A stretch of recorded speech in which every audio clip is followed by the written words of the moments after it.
Hi, I'm David, And I'm Aaron. and you're listening to The Travel Bros.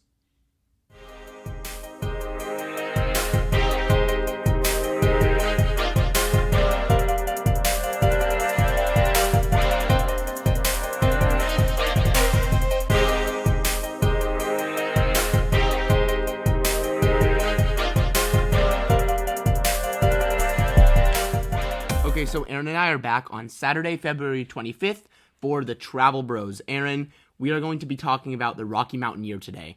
I don't know about you, but when I heard about the Rocky Mountaineer a few months ago for the first time, I thought, this is really interesting. It's something that we should probably talk about on our podcast. And just a quick summary of it, it's one of the few, nice, luxurious train trips left in the United States and Canada.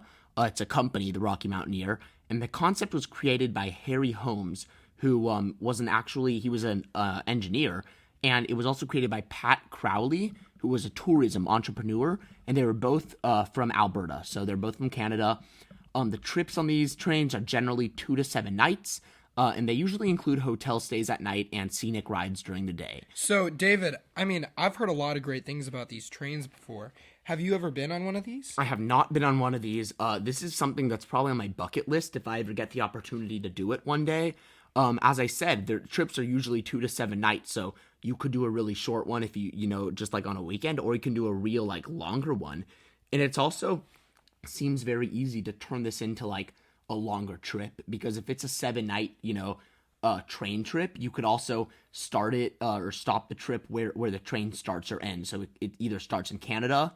As I said, they have it in Canada, but they also have it in the U.S. in Utah and Colorado. So you could make it kind of like an international trip, U.S. and Canada. You can really design these trips how you want, because not only can you do the train trip, but you can also continue on the trip, or you can, start it and extend it by starting it longer or ending it longer. Right. What would you do? In that situation, do you think you would extend your trip, or what would you do? I would probably extend it, because honestly, it'd be more fun to stay on the train for longer. And kind of have more flexibility when it comes to my planning schedule and all that kind of stuff. But I really think that the train looks awesome from the pictures that we've looked at. It looks like a really, really nice train. And David and I have been on Amtrak's before, so we do know how passenger trains are supposed to feel.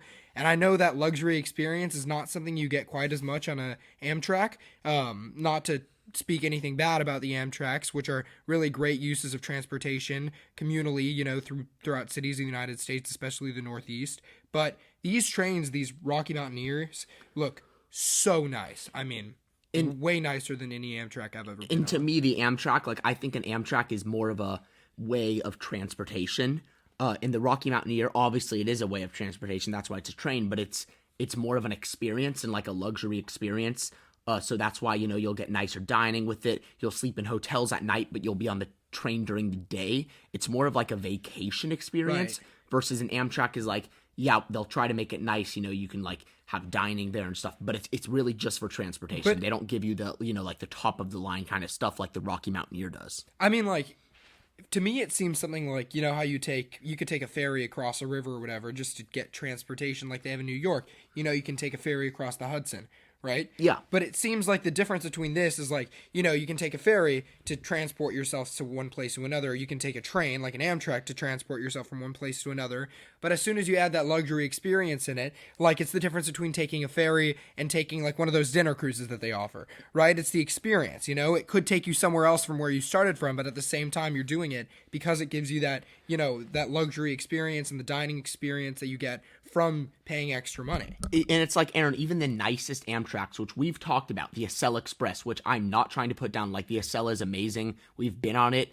It is mostly used for commuters who go to right, work and come back from work. And again, it's great. They even have right, first class on that, but it's meant for commuters. But it's nothing luxury. It's meant to take you from one place to another. This is actually meant to be a vacation. And yes, while it's a train, it's really meant for the experience. And they really do put that experience in well. So, for example, they have 2 different classes of service. They have what they call the gold leaf, and they have the silver leaf. Now, silver leaf is a very, very nice class. They have glass views throughout the cabin, and it's the only service offered on one of their routes.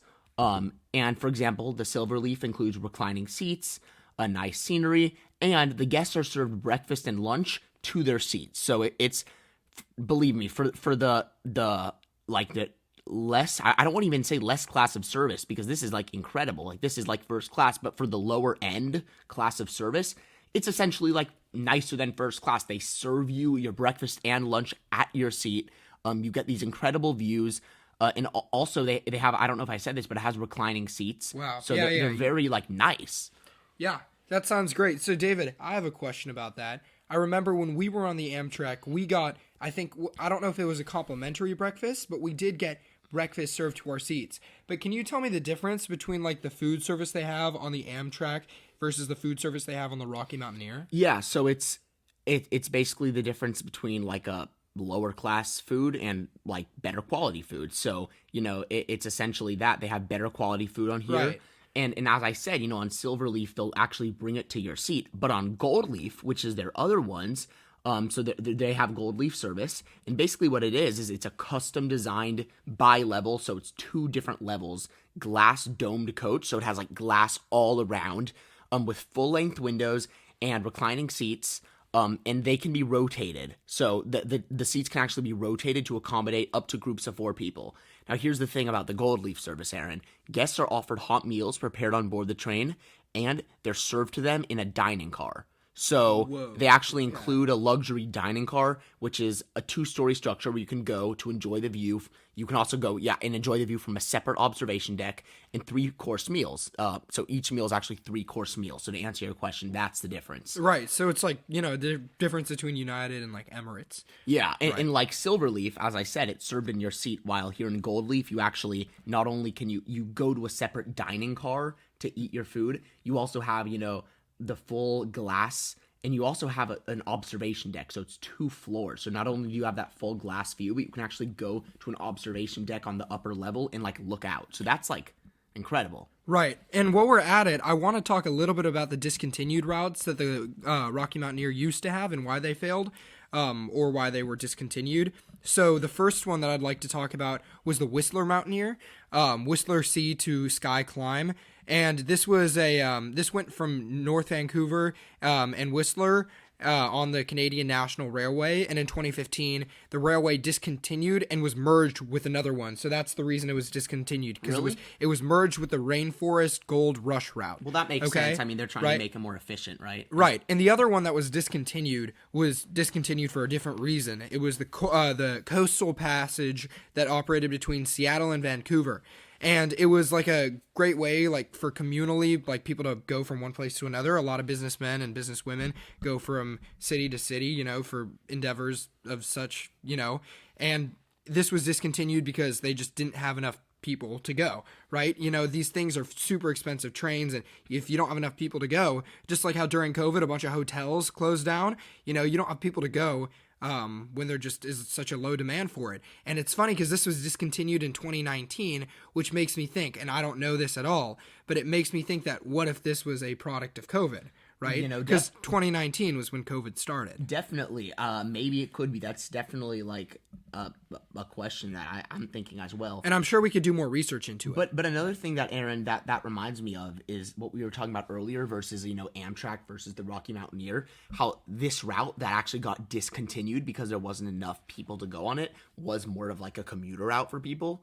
Isn't that what you said? It was more of like a commuter route for people. Like a lot of people went like while they were working and stuff on that one. Right. And that shows that like this is more of a vacation thing, because most people go on the Rocky Mountaineer as a vacation and as an experience rather than like a way of transportation.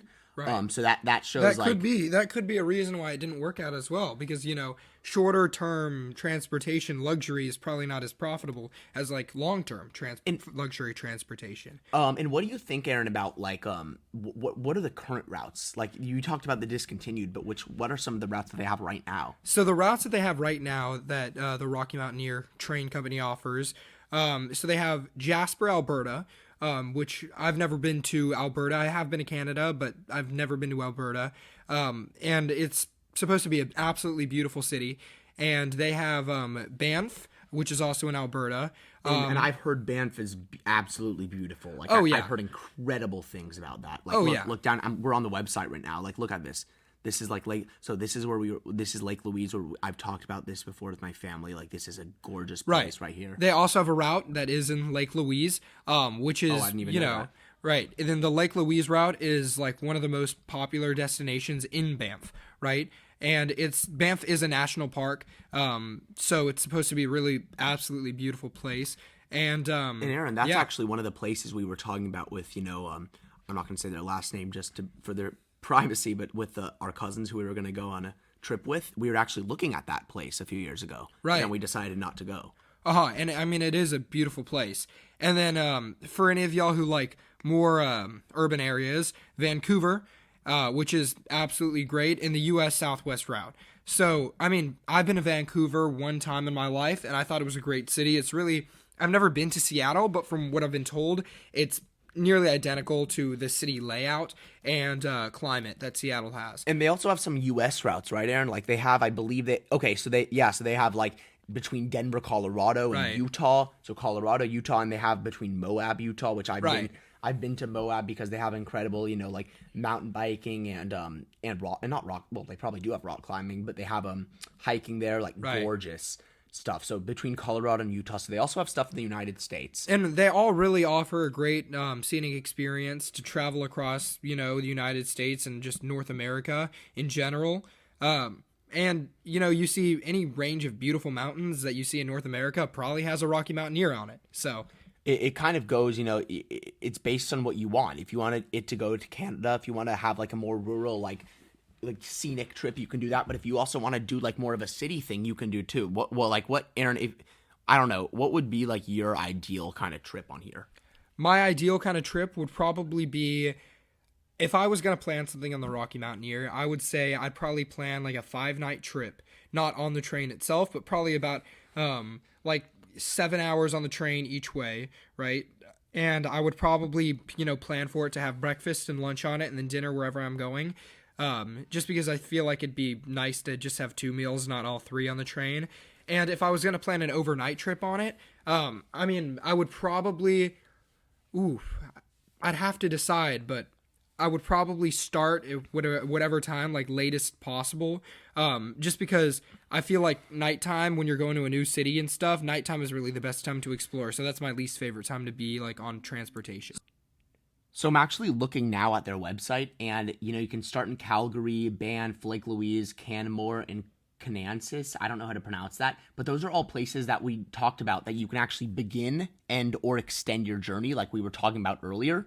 There's also cruise ports near Vancouver, where the train continues all the way to Vancouver.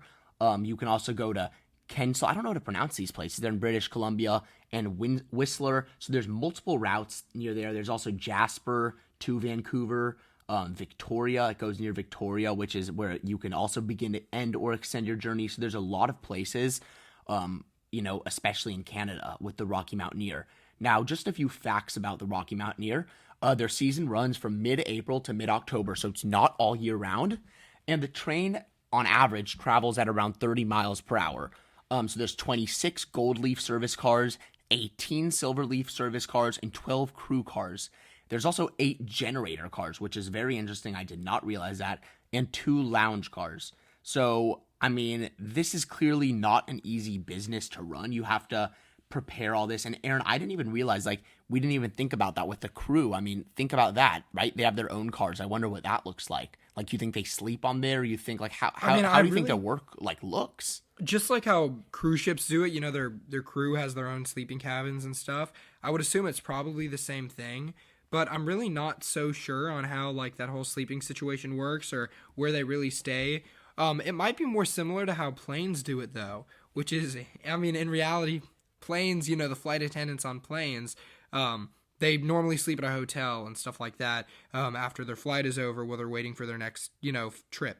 So I would assume that it's probably the same way with the crew that work on the trains, because it's not really, cruise ships are week-long trips, right? So you kind of have to have a place to stay. So I'd assume it's probably it's more like a plane. Because, they sleep, as we talked about, the passengers sleep in hotels at night. So I wonder if it's they sleep at the hotels or if they sleep on the train. That's just something that's interesting that we could talk about maybe another time. So yeah, so another thing, Aaron, like as it says on here, Rocky Mountaineer travels only during the day. Um, it's more meant for viewing because they feature oversized windows, so the guests, don't ever miss anything. Oh, Aaron, check this out. The meals are actually prepared using locally sourced products inspired by the regions of Western Canada and the Pacific Northwest. Huh. So that's awesome. So, I mean, overall, we can see that the Rocky Mountaineer is really tailored to the client or the passenger, Right, the demographics in Canada and the USA. and it's right? more of an experience rather than a way of transportation. You can, as we talked about, you can extend your trip. It also shows where the airports are. So they make it really easy to kind of customize the trip to how you want it, which is one of the nicest and most appealing things about the Rocky Mountaineer. So we thank you guys a lot for listening. And until next time, this was the Travel Bros.